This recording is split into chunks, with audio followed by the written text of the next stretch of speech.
ఈనాడు తర్వాత city cable వీటిట్లో చేసేటప్పుడు అప్పుడప్పుడు మామూలుగా ప్రెస్ కాన్ఫరెన్స్ తర్వాత పార్టీ ఇస్తారు కదా, అప్పుడు ఒక 4-5 జర్నలిస్ట్ మిత్రులు వచ్చేవరకు కూర్చుని ఉండేవాళ్ళు.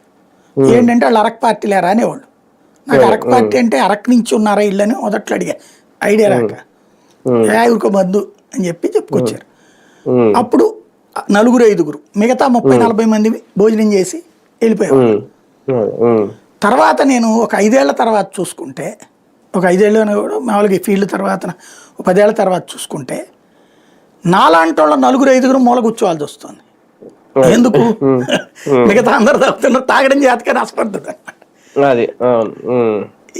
ఇది ఇవాళ రోజున ఉన్నటువంటి పరిస్థితి.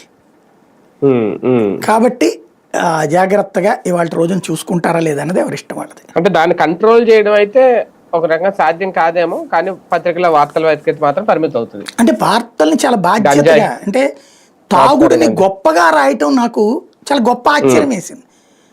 అంటే మనం ఇక ఆలోచనలో నేను మారాలి అంతే. అది బాగా మంచి ఆదాయం వస్తుంది, రాష్ట్రం అభివృద్ధి దశలో ముందుకెళ్తుందని అనుకోవాలి. రైట్ రైట్ చూద్దాం. మొత్తానికి మద్యం ద్వారా అయితే ఆదాయం పెరుగుతోంది. ఒక రకంగా ఇదే ఒక అద్భుతమైన సంపద సృష్టి. గతంతో పోలిస్తే ఏకంగా 129% పెరిగింది బీర్ల విక్రయాలు మాత్రం వీళ్ళు చెప్పింది. ఇంకా మద్యం మిగిలిన మందు లెక్కరైతే ఇంకా భారీగా